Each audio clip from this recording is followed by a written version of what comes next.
Anderlecht Veterinary School.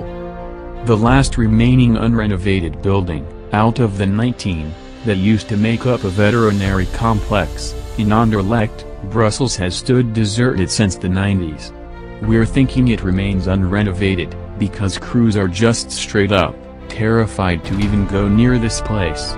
Its deserted, crumbling halls lead to rooms that are each full of more horrifying stuff than the last. Old, hand-blown bottles of questionable fluids, syringes and other old, rusty medical equipment, and that's just the beginning. The main attractions are the animal heads and brains and assorted parts stuffed into jars throughout the building, which has come to appropriately be called the Horror Labs. Some parts are recognizable, some are not.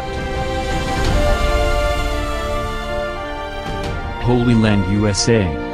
Holy Land, USA, was once an 18-acre theme park in Waterbury, Connecticut, that at its peak in the 1960s and 70s saw upwards of 40,000 visitors per year.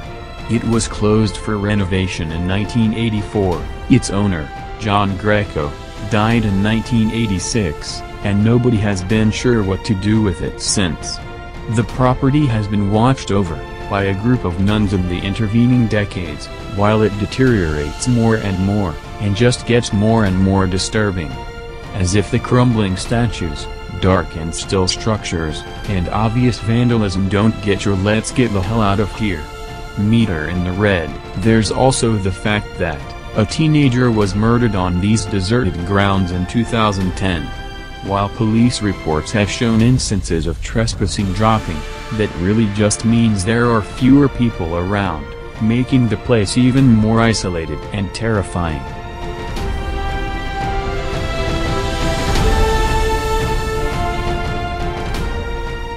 Danvers State Insane Asylum. Danvers State Hospital in Massachusetts is old enough to have been variously known as the State Lunatic Hospital, Danvers Lunatic Asylum, and other such lovely monikers.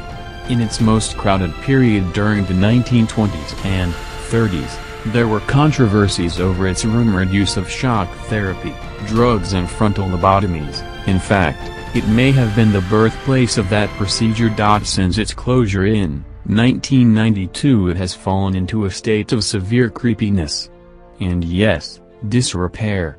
It was the setting for the excellent 2001 horror film Session 9, and did a lot of the heavy lifting in generating a truly dreadful atmosphere.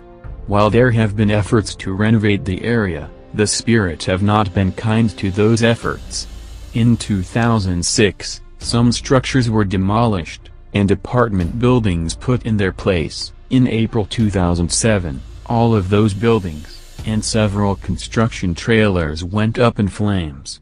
Any efforts at renovation since then have largely stalled.